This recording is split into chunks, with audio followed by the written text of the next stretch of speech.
नमस्कार, प्रादेशिक समाचार के साथ मैं चंदन कुमार कौंडिल्य। पहले मुख्य समाचार।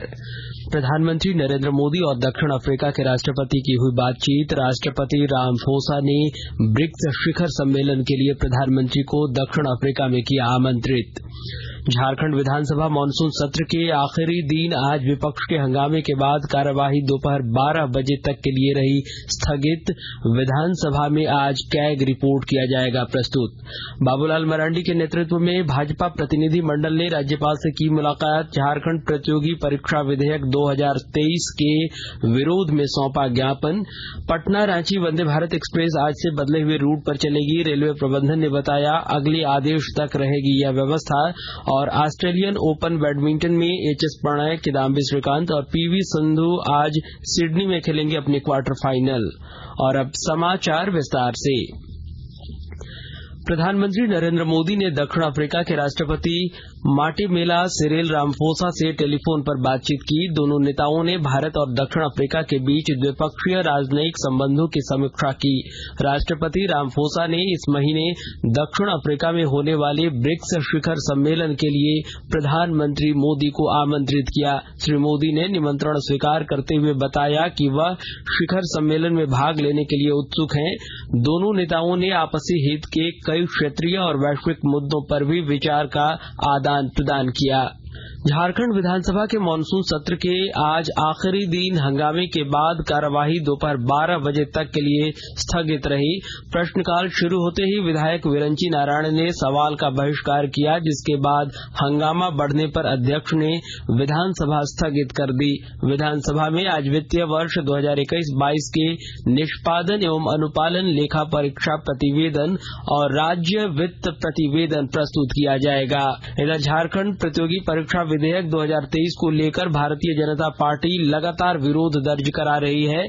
आज बाबूलाल मरांडी के नेतृत्व में भाजपा का एक प्रतिनिधि मंडल ने राज्यपाल श्री सीपी राधाकृष्णन से मुलाकात की। राज्यपाल से मिलकर श्री मरांडी ने कहा कि इस विधेयक में ऐसी कई खामियां हैं जो एक व्यक्ति के अधिकारों का हनन करेगी, जिसमें बिना किसी प्रारंभिक जांच के सीधे प्राथमिकी दर्ज करने जैसे प्रावधान हैं।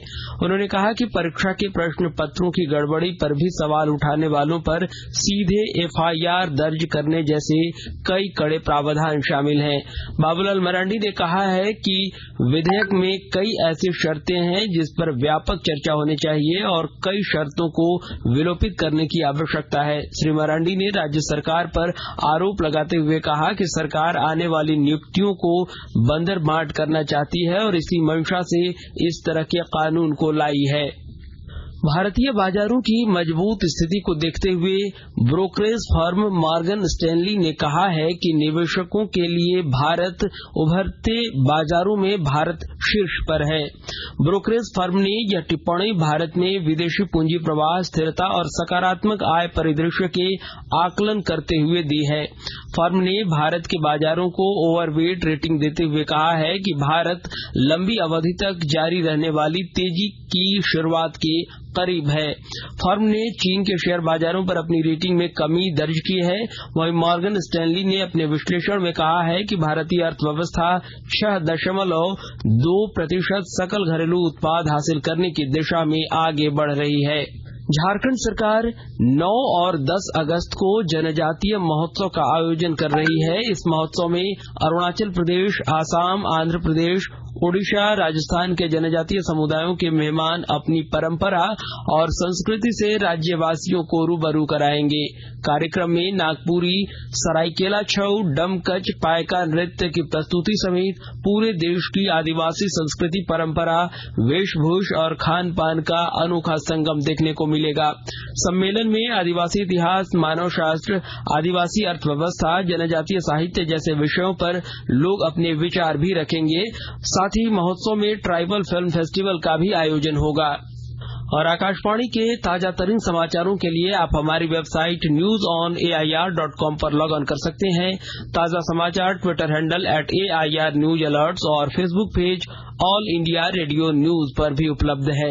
आप प्रादेशिक समाचार एकांश के ट्विटर हैंडल @AIR News_Ranchi और फेसबुक, इंस्टाग्राम पेज और YouTube channel AIR News Ranchi पर भी हमारे बुलेटिन सुन सकते हैं।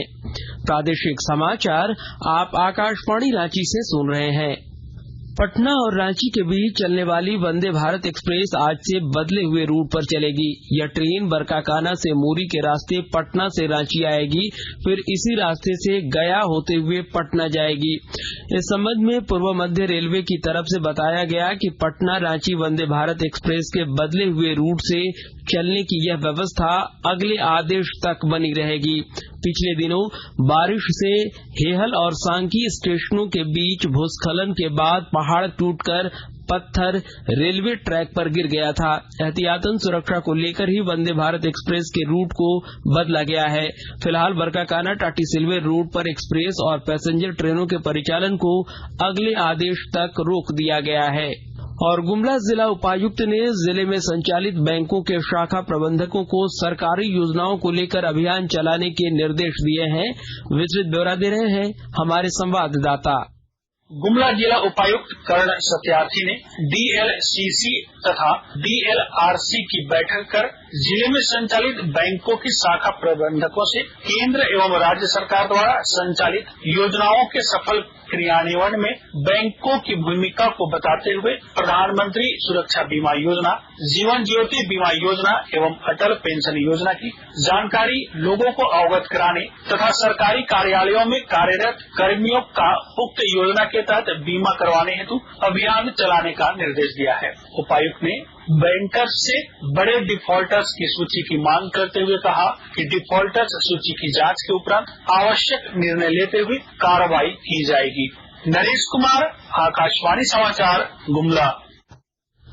देवघर जिला प्रशासन ने एम्स प्रबंधन को मुहैया कराए जाने वाली विभिन्न व्यवस्थाओं की समीक्षा की है। उपायुक्त ने विभिन्न बिंदुओं पर विस्तृत चर्चा करते हुए संबंधित विभाग के अधिकारियों को आवश्यक दिशा निर्देश दिए।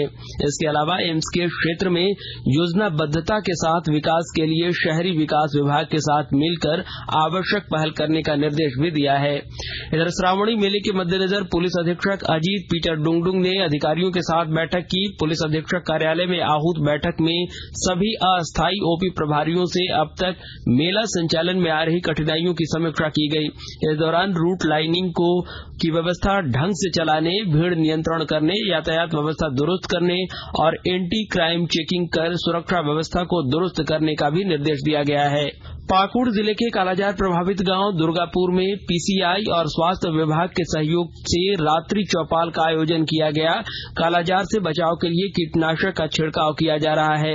छिड़काव कार्यक्रम को सफल बनाने के लिए लोगों को जागरूक किया जा रहा है। इस कार्यक्रम में कालाजार पर बनी लघु फिल्म क्षेत्रीय भाषा संथाली में दिखाया जा रहा है। और सिडनी में ऑस्ट्रेलियन ओपन बैडमिंटन टूर्नामेंट के सिंगल्स क्वार्टर फाइनल में आज HS प्रणय, किदाम्बी श्रीकांत और PV सिंधु अपने अपने मुकाबले खेलेंगे। ऑस्ट्रेलियन ओपन बैडमिंटन टूर्नामेंट के पुरुष सिंगल में HS प्रणय का सामना विश्व के दूसरे नंबर के खिलाड़ी एंथनी सिनीसुका से होगा। वहीं महिला सिंगल्स में PV सिंधु का सामना अमेरिका की विवेन झांग से होगा। राज्य में कई इलाके में 2 दिनों की मूसलाधार बारिश के बाद आज से वर्षापात में कुछ कमी देखी जा रही है। मौसम विभाग के अनुसार राज्य के विभिन्न हिस्सों में 7 अगस्त तक भारी बारिश की संभावना है। वहीं राज्य के कुछ हिस्सों में मेघ गर्जन के साथ वज्रपात की भी आशंका है। आज सुबह से ही रांची सहित कई हिस्सों में अच्छी बारिश हो रही है।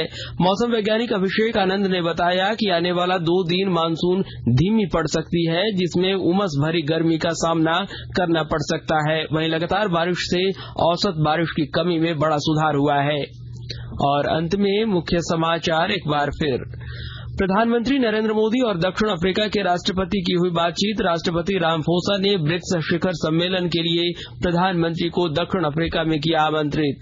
झारखंड विधानसभा मानसून सत्र के आखिरी दिन आज विपक्ष के हंगामे के बाद कार्यवाही दोपहर 12 बजे तक के लिए रही स्थगित। विधानसभा में आज कैग रिपोर्ट किया जाएगा प्रस्तुत। बाबूलाल मरांडी के नेतृत्व में भाजपा प्रतिनिधि मंडल ने राज्यपाल से की मुलाकात। झारखंड प्रतियोगी परीक्षा विधेयक 2023 के विरोध में सौंपा ज्ञापन। पटना रांची वंदे भारत एक्सप्रेस आज से बदले हुए रूट पर चलेगी। रेलवे प्रबंधन ने बताया अगले आदेश तक रहेगी यह व्यवस्था। और ऑस्ट्रेलियन ओपन बैडमिंटन में एचएस प्रणय, किदाम्बी श्रीकांत और पीवी सिंधु आज सिडनी में खेलेंगे अपने क्वार्टर फाइनल। इसके साथ ही आकाशवाणी रांची से प्रादेशिक समाचार का ये बुलेटिन समाप्त हुआ। नमस्कार।